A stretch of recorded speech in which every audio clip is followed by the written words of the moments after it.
everyone, I am Tejaswini. This is the 12th class of second unit. Previous class में हम लोगों ने high tension cable देखा था. अभी हम लोग देखेंगे आज की क्लास में super tension cable. Super tension cable को ही हम लोग स्क्रीन्ड केबल बोलते हैं ड्यू टू इट्स कंस्ट्रक्शन.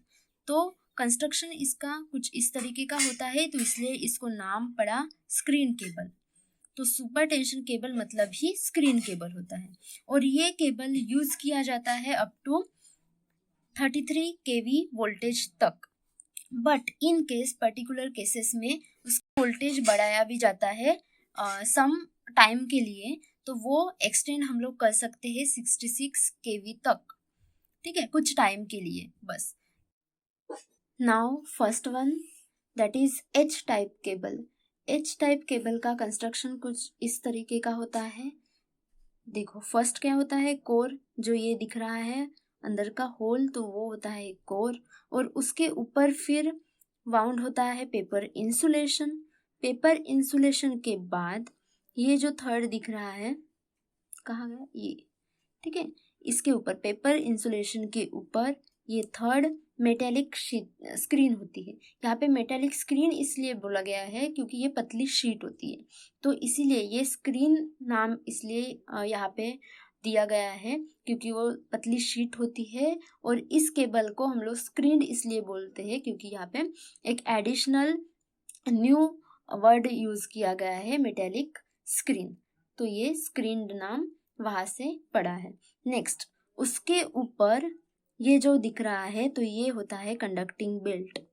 यहाँ पे एक एडिशनली कंडक्टिंग बेल्ट है. फिर उसके ऊपर लीड शीथ, मेटेलिक शीथ.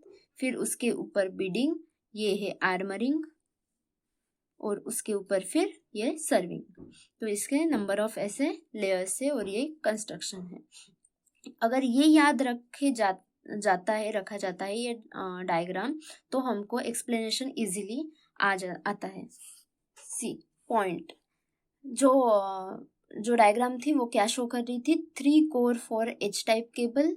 वहाँ पे 3 कोर प्रेजेंट थे इसलिए 3 कोर बोला गया है. Next each core is insulated by the layer of impregnated paper. उसके कोर के हम लोग ऊपर कौन सी लेयर थी, इम्प्रेग्नेटेड पेपर की लेयर थी. Next the insulation of each core is covered with metallic screen. वहाँ पे एक एडिशनली हम लोग यूज किए हैं मेटेलिक स्क्रीन. मेटेलिक स्क्रीन मतलब पतली शीट होती है एल्यूमिनियम की, एल्यूमिनियम बोला गया है, ठीक है. तो एल्यूमिनियम की पतली शीट होती है और वो परफोरेटेड होती है. Perforation means hole making.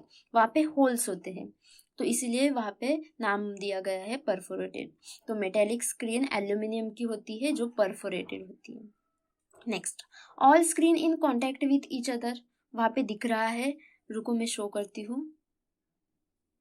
देखो यहाँ पे 3 कोर्स है और 3 कोर्स के फिर ऊपर इम्प्रेग्नेटेड पेपर का इंसुलेशन लगाया गया है और उसके ऊपर फिर मेटेलिक स्क्रीन लगाई गई है जो परफोरेटेड है एल्यूमिनियम की. और उसके ऊपर फिर कंडक्टिंग बेल्ट है. उसके पहले ये जो स्क्रीन है वो तीनों के भी इन कांटेक्ट में है, तो इसलिए यहाँ पे पॉइंट बताया गया कि all screen are in contact with each other. Next उसके ऊपर एक कंडक्टिंग बेल्ट हम लोगों ने लगाया है, तो वो है कॉपर का होता है और वो व्रैप किया जाता है वो स्क्रीन के ऊपर. नेक्स्ट पॉइंट वही है, जो कॉपर वेवन फैब्रिक टेप है वो वाउंड किया गया है 3 कोर्स के स्क्रीन के ऊपर. इस केबल में इंसुलेटिंग बेल्ट नहीं है, मतलब मेटेलिक स्क्रीन के ऊपर हम लोगों ने इंसुलेटिंग बेल्ट वगैरह कुछ नहीं लगाया है, बट वहाँ पे lead sheath, bedding, armouring present है और सर्विंग भी प्रेजेंट है. और हम लोग ये अच्छे से देख सकते हैं जो अपनी स्क्रीन है वो इलेक्ट्रिकली कॉन्टैक्ट में है कंडक्टिंग बेल्ट और लीड शीथ के साथ. देखो यहाँ पे ये जो मेटेलिक स्क्रीन हम लोगों ने लगाई है वो इलेक्ट्रिकली कांटेक्ट में है लीड शीथ और कंडक्टिंग बेल्ट के साथ. मतलब वहाँ पे कोई भी गैप नहीं दिया गया है और कुछ नहीं है, मतलब डायरेक्टली कांटेक्ट में वो दिख रहा है, इसलिए वो पॉइंट वहाँ पे बताया गया है. तो वो इजीली दिख रहा है कि ऑल जो कोर स्क्रीन है वो इलेक्ट्रिकली कांटेक्ट में है लीड शीथ और बेल्ट के साथ. तो वहाँ पे लीकेज करंट प्रोड्यूस हो सकता है। ये तो क्वेश्चन आता ही है, तो वहाँ पे लीकेज करंट तो प्रोड्यूस हो ही सकता है। तो वहाँ पे लीकेज करंट प्रोड्यूस ना हो इसीलिए मेटेलिक स्क्रीन, बेल्ट और शीट को हम लोग करते हैं अर्थ, ताकि अगर लीकेज करंट प्रोड्यूस भी हो जाता है तो वो डायरेक्ट अर्थ में हम लोग ट्रांसफ़र कर सकते हैं, इसलिए वहाँ पे लीकेज करंट फिर अवॉइड होगा। ठीक है, next, therefore in this case only radial stresses are present and sheath losses are reduced। और इस केस में अगर वहाँ पे लीकेज करंट भी प्रोड्यूस नहीं हो रहा है तो वहाँ पे स्ट्रेसेस कम होंगे। जो स्ट्रेसेस रहेंगे वो रेडियल ही स्ट्रेसेस रहेंगे, जो हार्मफुल नहीं होते हैं, डेंजरस नहीं होती है इंसुलेशन को, और वहाँ पे अगर रहेंगे भी तो वो बहुत कम। ठीक, next, sheath losses are reduced. Sheath losses क्यों रिड्यूस हो रही है? क्योंकि वहाँ पे अगर लीकेज करंट ही नहीं प्रोड्यूस हो रहा है तो वहाँ पे शीथ लॉसेस भी नहीं होंगे। तो ये हुआ H type of cable. Next देखेंगे advantages of H type cable. एच टाइप के एडवांटेजेस क्या क्या है?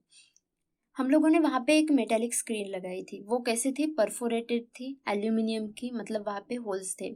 तो ये परफोरेशन की वजह से वहाँ पे जो एयर पॉकेट्स, अगर कोई डाइलेक्ट्रिक में एयर पॉकेट्स होते हैं, एयर पॉकेट्स मतलब ही वॉइड्स, मतलब ही एम्प्टी स्पेसेस की वजह से उसकी डाइलेक्ट्रिक स्ट्रेंथ कम हो जाती है। तो वहाँ पे अगर कोई एम्प्टी स्पेस है भी तो वो मेटेलिक स्क्रीन की वजह से, परफोरेशन ऑफ मैकेनिक स्क्रीन की वजह से वो एयर पॉकेट्स एलिमिनेट हो जाएंगे। ठीक है, तो इसीलिए उसकी डाइलेक्ट्रिक स्ट्रेंथ बढ़ जाएगी, कम नहीं होंगी। तो ये एक इसका एडवांटेज है। Next, second advantage is metallic screen increases the heat dissipation power of cable. अगर केबल में हीट प्रोड्यूस होती है, हीट प्रोड्यूस किससे होती है? लीकेज करंट की वजह से। अगर लीकेज करंट की वजह से वहाँ पे हीट प्रोड्यूस हो भी रही है तो वो डिसिपेट हो जाएगी इनटू द एटमॉस्फेयर। तो मेटेलिक स्क्रीन हम लोग वहाँ पे लगा रहे हैं, इसीलिए वो अगर हीट ज़्यादा भी प्रोड्यूस केबल में हो जाती है तो वो डिसिपेट कर देगी एटमॉस्फेयर में, तो उसमें फिर हीट प्रोड्यूस होना कम हो जाएगा। तो इसीलिए वहाँ पे डाइलेक्ट्रिक भी अपना अच्छा रहेगा, इंसुलेशन भी अच्छा रहेगा। Then third point is lead sheath is in H type cable are thicker than SL type. हम लोग जो एसएल टाइप हम लोग देखना है, नेक्स्ट जो टाइप है एसएल टाइप केबल, तो उससे ये लीड शीथ जो एच टाइप में हम लोगों ने यूज़ की है वो थिक रहती है। इससे प्रोटेक्शन अच्छा मिलेगा और प्रोटेक्ट भी अच्छा होगा और केबल अच्छे से वर्क भी होगा। तो ये 3 हुए इसके एच टाइप के advantages. Next, disadvantages of H type cable. एच टाइप केबल के डिसएडवांटेजेस भी है, तो वो क्या है? हम लोगों ने वहाँ पे एक ओवरऑल लीड शीथ वहाँ पे थी, मतलब पूरी एक वाउंडेड लीड शीथ थी। तो वो लीड शीथ की वजह से केबल का बेंडिंग होना पॉसिबल नहीं है, अगर है भी तो बहुत हार्ड जाता है, तो इससे केबल डैमेज भी हो सकता है। तो ये एक डिसएडवांटेज हुआ, क्योंकि वहाँ पे ओवरऑल लीड शीथ है तो इसीलिए बेंडिंग वहाँ पे हार्ड जाएगी। Next, the cable only use for low and medium voltage. ये केबल हम लोग 33 kV तक ही यूज़ कर सकते हैं और सम केसेस में 66 kV तक वो जाता है, बट उसके बियॉन्ड हम वहाँ पे नहीं जा सकते बियॉन्ड, क्योंकि वहाँ फिर टेंजेंशियल स्ट्रेसेस आएंगे जो हार्मफुल होते हैं केबल को। तो इसीलिए हम लोग वो लो और मीडियम वोल्टेज के लिए ही यूज़ कर सकते हैं, इसके ऊपर नहीं कर सकते, ये और डिसएडवांटेज हुआ। तो ये हुए advantages and disadvantages of H टाइप के।